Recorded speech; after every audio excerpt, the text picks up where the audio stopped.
मोदी सरकार ने पहली बार रोजगार को लेकर कौशल विकास मंत्रालय का गठन किया और इसका मकसद स्कूल ड्रॉप आउट्स और साथ ही जो बेरोजगार हैं उन्हें स्किल ट्रेनिंग के साथ साथ रोजगार के अवसर मुहैया कराना है। मंत्रालय की जिम्मेदारी राजीव प्रताप रूडी के कंधों पर है। राजीव प्रताप रूडी बता रहे हैं कि कैसे मंत्रालय ने रोजगार के नए नए आयाम लोगों के लिए खोले हैं। एक ड्रीम प्रोजेक्ट है प्रधानमंत्री नरेंद्र मोदी का। क्या 3 साल में उन युवाओं की आकांक्षा थी, उम्मीदें थी, वो पूरा हुई है? देखिए, पहली बार देश में कौशल विकास मंत्रालय का गठन किया गया और ये स्वयं देश के माननीय प्रधानमंत्री जी ने इस मंत्रालय का गठन किया और जिम्मेवारी मुझे दी। हमारे लिए सबसे बड़ी चुनौती थी कि इस देश में प्रत्येक माह 10 लाख 1 मिलियन जो नौजवान वर्कफोर्स में आते हैं उसके लिए रास्ता ढूंढना। पहले भी कौशल का बात होता था, पहले भी कई मंत्रालय करते थे, लेकिन इसका रूपरेखा क्या हो, किसके लिए हो, कहाँ हो, कैसे हो, उसका सिलेबस क्या हो, उसका करिकुलम क्या हो, उसका असेसमेंट क्या हो और फिर प्रशिक्षण की व्यवस्था क्या हो और प्रशिक्षण के पश्चात उसकी गुणवत्ता क्या हो और उसके बाद उसका असेसमेंट के बाद उसको रोजगार के दरवाजे तक ले जाने की व्यवस्था, ये सिस्टम नहीं था।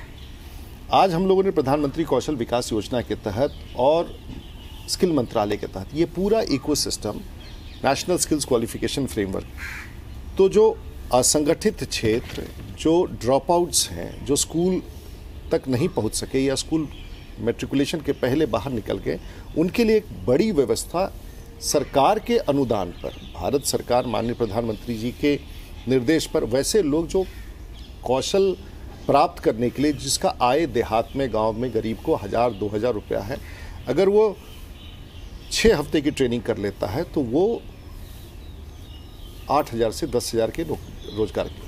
अगर वो गांव देहात का है और उसे ड्राइवर की ट्रेनिंग दे दी जाती है तो आराम से 8000 रुपया किसी शहर में कमा लेता है। हालांकि ये कम है लेकिन 1000 रुपये से बेहतर। रूडी जी, सप्लाई, आप जिस तरह 3 साल में ट्रेनिंग दे रहे हैं, सप्लाई आपके अनुसार से काफ़ी बड़े हैं, लेकिन क्या डिमांड है?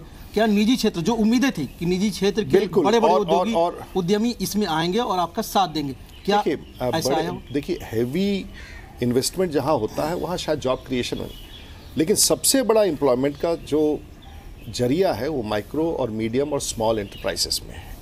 और देश की नीतियों के तहत बहुत बड़े पैमाने पर मीडियम, स्मॉल और मीडियम एंटरप्राइजेस निकल के आ रहे हैं, जहाँ 5, 10, 15, 20, 30 लोगों की आवश्यकता है और इसी के कारण देश में सबसे बड़ा रोजगार का है। और आज जिस अनुपात में इंडस्ट्री एसोसिएशंस हमें बता रहे हैं, जो हमारे सेक्टर स्किल काउंसिल्स हैं, चाहे ऑटो का हो, लेदर का हो, टेक्सटाइल का हो, कंस्ट्रक्शन का हो, रिटेल का, आज के तारीख में कंस्ट्रक्शन के क्षेत्र में हमें 3 करोड़ ऐसे नौजवान चाहें जो मेसन का काम कर सके, बारबेंडर का काम कर सके, तमाम कंस्ट्रक्शन। हमें आज वैसे छोटे लड़कियों की, बच्चों की और लड़कियों की ज़रूरत है जो रिटेल में काम कर सके। आज हमें